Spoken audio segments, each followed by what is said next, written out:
பற்றி எப்போவாது ஏதாவது சொன்னால் மட்டும்தான் அது இளைய தலைமுறைக்கு போய் சேரும். அதுக்கு முக்கியமாக இருக்க வேண்டியவர்கள் தாய், தந்தை. அந்த தாய், அதுக்கப்புறம் மகள், மகளுக்கு அப்புறம் பேத்தி, அதே மாதிரி தந்தை, மகன், பேரன், அண்ணன், அக்கா, தங்கச்சி, தம்பி, அப்படி எல்லாம் சேர்ந்தது தான் ஒரு குடும்ப உறவு. அந்த குடும்ப உறவில் பல விஷயங்கள் நம்ம நினச்சி பார்க்கணும். ஆனால் இப்போ ஃபாஸ்ட்டாக மூவிங் இந்த உலகத்தில் நிறைய நம்ம மறந்து போயிடுறோம். எல்லாமே நம்ம குடும்பத்தில் கொஞ்சம் கொஞ்சமாக இருந்தால் அந்த குடும்பம் நல்லா வளர்ந்து வரும். முதல்ல நம்ம பாலங்களை கட்ட வேண்டும், சுவரை அல்ல. அது நினைச்சு பார்க்கணும். பாலனோட உடனே கார்பரேஷன் பாலம் அல்ல, அந்த பிரிட்ஜெல்லாம் இல்லை. இது நம்ம மற்றவங்களோட இணைவதற்குள்ள பாலங்கள். அதை கட்டுவதற்காக தான் நம்ம மனசில் நினைக்கணும். இல்லாத ஒரு செவரை எழுப்பிட்டானா அதோட முடிஞ்சு போச்சு, அந்த மாதிரி இல்லை. பாலங்களை கட்டுவதற்காக விழைகிறோம். அது மாதிரி காலங்காத்தால நான் பேசுவது கொஞ்சம் கனெக்ஷன் இல்லாமல் இருக்கும், ஏன்னா மனசில் பட்டது அப்படி எப்படி பேசுறதுனால. காலையில் எந்திரிச்ச உடனே என்ன பண்ணுவோன்னு கேட்டால் எல்லாரும் நாங்கள் போய் காலை கடன்களை செய்வோம், அது கரெக்டு. ஆனால் முதல்ல நம்ம பண்ண வேண்டியது கடவுளுக்கு ஸ்தோத்திரம் சொல்லணும். அது இந்துவானாலும் முஸ்லீம் ஆனாலும் கிறிஸ்துவர்களானாலும், கடவுளை எனக்கு காலையில் கண்ணு திறந்தா உலகத்தை பார்க்க முடியுது, எந்திரிக்கு நடக்க முடியுது, அதுவே ஒரு பெரிய ஒரு ஆசீர்வாதம் நம்ம எல்லாருக்கும். அது நம்ம மக்கள் நம்ம வீட்டில் இருக்கிறவங்க அது பண்ணுறாங்களான்றதுக்கு ஒரு நிமிஷமாவது நம்ம பார்க்கணும். அதுதான் அகர முதல எழுத்தெல்லாம் ஆதி பகவன் முதற்றே உலகுன்னு எல்லாருக்கும் ஈக்குவலாக அது சொல்லியிருக்கு. ஆதிபகவனுடைய இதுதான் நமக்கு தேவை எல்லா மதக்காரர்களுக்கும். அதுக்கப்புறம் கடவுள் பக்தி நல்லது தான், ஆனால் மூட நம்பிக்கையோடு உள்ள கடவுள் பக்தி இருக்குது, அது இல்லாத இருக்கணும். அப்படி இருந்தால் எல்லா மதத்திலையும் சொல்கிறது நல்லதை செய்யும் தான். யாருமே போய் அவனை கொன்னுடுன்னு யாரும் சொல்லலை. போய் பேசாதே, நல்லவற்றை செய்யறது மட்டும்தான். அந்த மாதிரி இருக்கணும். இறைவனுக்கு அடுத்தபடியாக, கடவுளுக்கு அடுத்தபடியாக உள்ளவது தூய்மையாகும். Cleanliness is next to godliness சொல்லுவாங்க. அந்த தூய்மை தான். அந்த மாதிரி இருக்கும்போது தூய்மை பணியாளர்கள் நீங்கள் எல்லாம் இருக்கிறது எங்களுக்கு எல்லாருக்கும் ஒரு சந்தோஷம். அது இப்போ முன்னாடி பேசினவங்க சொன்னாங்க, நீங்கள் இல்லைனாக்கா அதுக்கப்புறமா மெட்ராஸே நாடி போயிடும்னு சொல்லுவாங்க. அதெல்லாம் அந்த வேலைக்கு நாங்கள் எல்லாருமே ரெஸ்பெக்ட் கொடுக்குறோம். அந்த வேலையை பண்ணும்போதும் கடமை, கண்ணியம், கட்டுப்பாடுங்கிற இது வேணும். அடுத்தவனோட வேலை பண்ணுற இடத்துல பல பிரச்சனைகள் எல்லாம் இருக்கும். ஆனால் விட்டு கொடுத்து அந்த மனப்பான்மையை நாம் வளர்த்து கொண்டு வேணும். அதுக்கு தான் சொல்லுவாங்க, விட்டு கொடுப்பவன் கெட்டு போவதில்லை. ஒரு டைமில் நம்ம கொஞ்சம் கீழே இறங்கி போன மாதிரி இருக்கும், ஆனால் நம்ம கெட்டு போகணும். ஏன்னா நமக்கு மேலே இருக்கிற கடவுள் எல்லாத்தையும் பார்க்குறார். இந்த மாதிரி சில நன்மைகளை சொல்லி பிள்ளைகளை வளர்த்தால் அது அந்த குடும்பத்துக்கே நன்மைதாகும். மற்றவருக்கு உதவும் மனம் அது வேணும். அந்த ஒரு மனப்பான்மை இருந்தால் அந்த மனப்பான்மையில் நம்ம வளர்ந்தால் நம்ம குழந்தைங்களுக்கும் அதெல்லாம் அது ஒரு மெயினாக அந்த வீட்டில் இருக்கிற அந்த குழந்தைங்களை பார்த்தா தெரியும், அடுத்தவங்களுக்கு ஷேர் பண்ணணும், கொடுக்கணும் அப்படின்ற ஒரு ஃபீலிங். அப்போ நம்ம நினைப்போம், நாங்களே இல்லாத இருக்கிறோம், அதில் எங்களுக்கு என்ன இருக்குது கொடுப்பதற்கு. அப்படி இல்லை, நம்ம கையில் இருக்க நம்மளை விட கஷ்டப்படுற ஆளுங்க இருக்கிறாங்க. எத்தனையோ காரியங்கள் இருக்குது. இப்போ புதுசாக சொல்கிறாங்க டெத் கிளீனிங்ட்டு. நாம் இறப்பதற்கு முன் நமக்கு வேண்டாத நாம் உபயோகிக்காத பல பொருட்கள் இருக்குது. அது எப்படியாவது எடுத்து கொடுத்துட பார்க்கணும். ஏன்னா எத்தனை நாள் நம்ம இருப்போம்னு தெரியாது. அடுத்த நிமிஷமே என்ன நடக்குதுன்றது நம்மளுக்கு தெரியாது. நம்ம கையில் எதுவும் இல்லை, நாம் எல்லாமே விட்டுட்டு தான் போகிறோம். அதே மாதிரி ஒரு பாட்டு கூட இருக்குது, போனால் போகட்டும் போடா, இந்த பூமியில் நிலையாய் நிற்பவர் யாரடா அப்படின்னு நல்ல ஒரு பாட்டு இருக்குது. அந்த மாதிரி பழைய பாட்டிலெல்லாம் நல்ல நல்ல மீனிங்ஸ் இருக்குது. அதெல்லாம் இடையில நம்ம நினச்சி பார்க்கணும். ஏன்னா இப்போ வர பிள்ளைங்களுக்கு இந்த மாதிரி மீனிங்ஃபுல் சாங்ஸு அந்த மாதிரி எல்லாம் எதுவும் தெரியாது. எல்லாம் கொஞ்சம் ஃபாஸ்ட் மூவிங் இருக்கிற டிஸ்கோ சாங்ஸ் எல்லாம் தான் அவங்க மனசில் படுறது. பட் மீனிங்ஃபுல் சாங்ஸ் எல்லாம் பழைய பாட்டுகள், பழைய பெரியவர்கள் மேதைகளுடைய ரெக்கார்டட் ஸ்பீச் இருக்குது, யூடியூப் இருக்குது, அதிலெல்லாம் கேட்டு பார்க்கணும். அது பிள்ளைங்களை அதே மாதிரி இப்போ ஆண்களும் பெண்களும் இருக்கிறீர்கள்.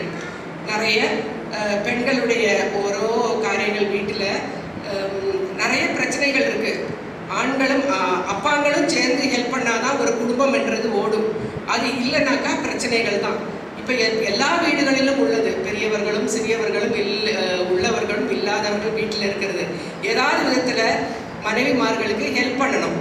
அந்த இது அது எல்லா பெண்களும் அதை ஆமான்னு சொல்வீங்க, அது இருக்குது. ஆனால் இந்த சீரியல்ன்ற ஒரு இது இருக்குது, அதை பார்த்து தான் நிறைய பெண்களும் அந்த குடும்பங்களில் பிரச்சனைகள் வர்றது. சீரியல் பார்க்குறத கொஞ்சம் கொஞ்சமாக குறைங்க. ஒரு காலத்தில் இருந்தது, ரேடியோவில் ட்ராமா அது மட்டும் கேட்போம். ஆனால் இப்போ அப்படி இல்லை. இல்லாததை இருக்கிற மாதிரி காமிச்சு பிரச்சனைகள் உண்டு பண்ணுறது, மாமியார் மருமகளுக்குள்ள சண்டைகள் வர்றது, பிள்ளைங்களுக்கு கெட்டு போகிறது, அந்த மாதிரியெல்லாம் இருக்குது. அதே மாதிரி செல் வாங்கி கொடுங்க. எங்கள் வீட்டில் எங்கள் ஸ்கூலில் எனக்கு மட்டும்தான்ப்பா செல் இல்லை அப்படின்னு தான் எல்லா பிள்ளைங்களும் சொல்லுவாங்க. ஆனால் அப்படியே செல்லு வாங்கி கொடுத்தாலும் ஸ்கூலுக்கு கொண்டு போகாமல் இருப்பதும், வீட்டில் வைத்திருந்தால் கூட அந்த செல்லை லாக் பண்ணி வைக்கிறதுக்கு யாரும் நீங்கள் சம்மதிக்கக்கூடாது. அந்த ஒரு இதில் தான் நீங்கள் செல்லு வாங்கி கொடுக்கலாம்.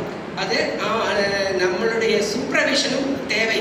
அதனால கெட்டு போகிற நிறைய பிள்ளைகள் இருக்கிறாங்க. அது மாதிரி ஸ்கூலிலேருந்து பிள்ளைங்கள் வரும்போது, ஈவன் காலேஜ்லேருந்து வரும்போது அவங்களுடைய உடைமைகளை நாம் செக் பண்ணி பார்க்கணும். ஏன்னா எல்கேஜி பசங்கள்லேருந்து மயக்க மருந்துக்கு தெரியாமல் அடிமையாகிறவங்க இருக்கிறாங்க. ஏன்னா அண்ணன்மார்களும் இந்த பொறுக்கி பசங்கள்லாம் நம்ம குழந்தைங்க பேக்கில் வச்சுருவாங்களாம் ஒரு பேக்கெட்டை. அது அந்த பசங்களுக்கு தெரியாது. ஆனால் வீட்டில் இருக்கிற அக்காவோ அண்ணனோ அது அவங்க வீட்டுக்கு வந்தவொடனே அதை எடுத்து சாப்பிடுவாங்களாம். அப்படி அது ஸ்ப்ரெட் ஆகிறதெல்லாம் இருக்குது. அதனால எந்த வயதினராலும் என் மகன் அல்ல என் மகள் அந்த மாதிரி தப்பு செய்ய மாட்டாள் அப்படின்ற ஒரு ஃபீலிங் இருக்குது. அதை விட்டுட்டு நம்ம குழந்தையானாலும் நாம் அதை செக் பண்ணணும், அவங்க கண்ட்ரோலில் வச்சுருக்கணும்.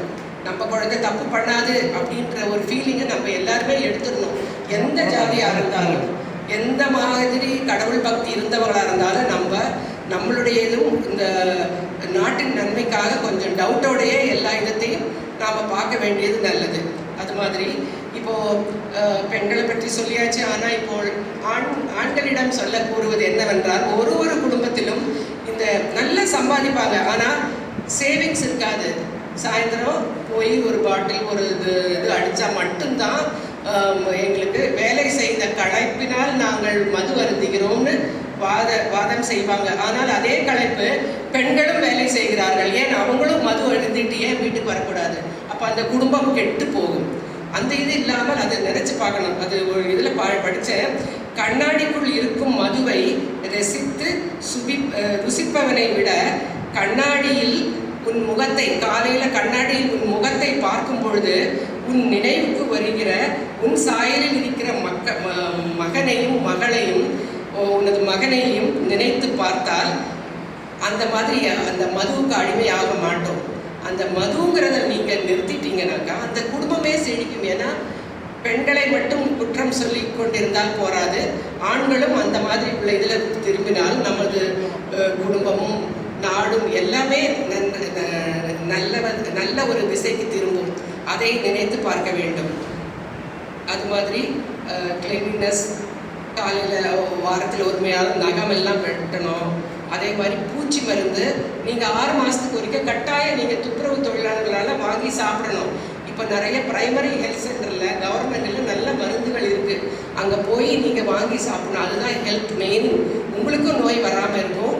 அதே மாதிரி காலையில் எந்திரிச்சு நான் சொன்னேன், கடவுளில் தான் முதல்ல நினச்சி பார்க்கணும், கடவுள் செய்த எல்லா நன்மைக்கும் ஸ்தோத்திரம் பண்ணணும் அப்படின்னு சொல்லியிருந்தேன்.